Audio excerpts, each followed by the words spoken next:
Saudara-saudara sekalian, teknologi VR dan AR yang kita kenal saat ini sebenarnya sudah cukup lama dikembangkan.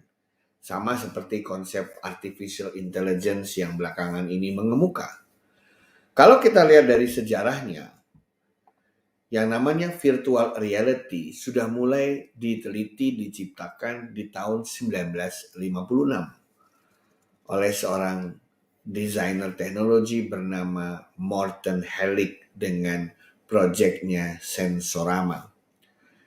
Setelah melalui sejumlah perkembangan, ya akhirnya di tahun 2018 VR pun booming di negara-negara maju dengan tujuan utama adalah memperbaiki teknologi dalam hal pemanfaatannya.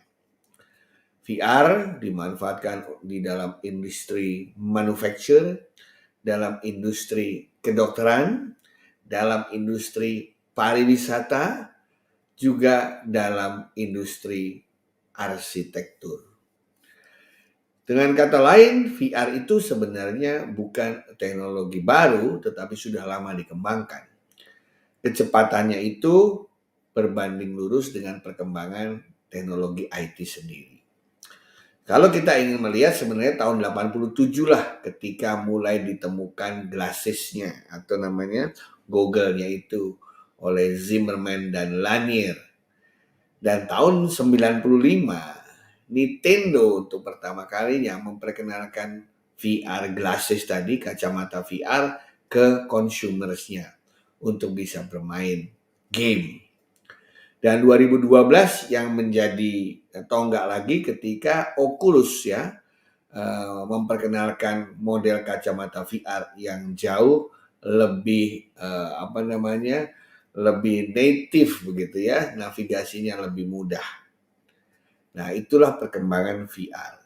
Sementara AR itu lebih jauh lagi. AR itu sudah dimulai tahun 1930. Ya, ketika dicoba untuk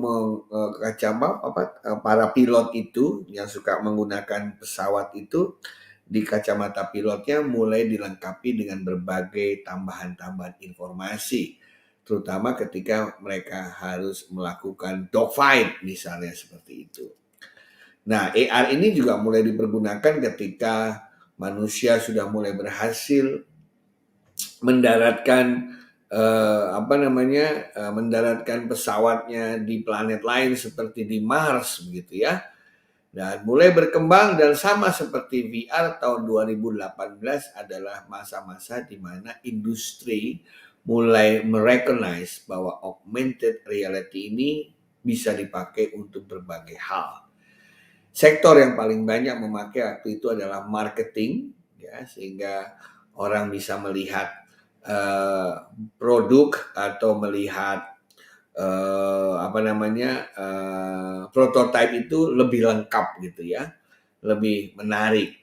Dipakai juga dalam industri pariwisata ya, ketika orang sedang berjalan-jalan dari satu situs ke situs yang lain bisa melihat informasi, terutama di museum, dan juga dipergunakan untuk education yang tadi pernah saya sampaikan bagaimana membuat bahan belajar itu lebih menarik ya karena dilengkapi dengan tambahan pengayaan. Dan saat ini ya survei tahun 2016 memperlihatkan bahwa sebagaimana teknologi lain berbasis IT, peningkatan market, potensi pasar terkait dengan VR itu meningkatnya secara eksponensial. Yang paling banyak dipakai saat ini adalah untuk industri construction, ya mereka yang bergerak di bidang sipil, arsitektur, planologi itu ya, banyak menggunakan VR dan AR dikombinasikan sesuai dengan kebutuhannya. Kemudian hal-hal yang terkait dengan pengembangan teknologi, manufaktur teknologi, robotika, ya semua hal-hal yang sangat syarat dengan teknologi. Kemudian production planning, ya, dan yang terakhir adalah maintenance dan training juga. Karena training dengan menggunakan VR dan AR, kita bisa mensimulasikan keadaan sebenarnya. Ya, karena kalau kita tahu bahwa tidak semua bisa kita lakukan dalam dunia fisik. Sebagai contoh, dulu waktu kita SMP, SMA kita belajar tabel periodik kimia. Itu yang bisa kita campur biasanya di laboratorium, yaitu itu saja, NaCl H2S. Jadinya kan begitu. Pada dalam tabel periodik itu ada uranium, ada aurum, ya, kemudian ada argentum dan lain sebagainya. Nggak mungkinlah kita dapatkan itu dan kita campur-campur. Tapi dengan virtual reality, kita bisa seolah-olah berada dalam sebuah laboratorium canggih di mana kita bisa mencampur apapun yang kita inginkan dan reaksinya akan diberikan secara animasi. Tidak hanya gambar, video, tapi lengkap dengan suara akibat dari percampuran tersebut. Demikian juga ketika kita bicara mengenai mobil misalnya. Tidak mungkin kita bisa belajar membongkar seluruh jenis mobil yang ada di dunia ini. Mau sebesar apa bengkel kita.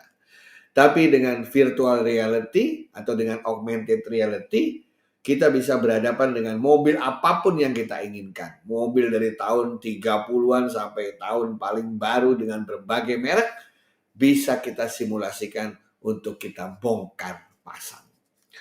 Jadi itulah teknologi VR dan AR yang berkembang secara sangat pesat, sehingga Mark Zuckerberg melihat bahwa akan terjadi sebuah universe baru melengkapi universe manusia yang isinya adalah benda-benda fisik ini, yang nanti oleh Mark akan dikatakan sebagai metaverse.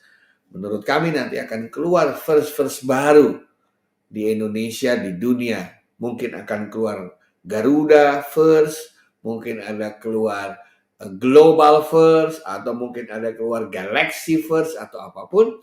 Yang intinya adalah manusia akan dihadirkan berbagai dunia-dunia alternatif untuk memperkaya dunia fisik yang dia miliki sekarang. Hal-hal yang sifatnya terbatas di dunia fisik akan bisa dibuat tidak terbatas eksplorasinya di dalam dunia digital.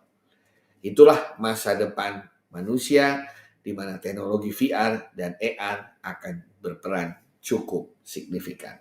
Terima kasih.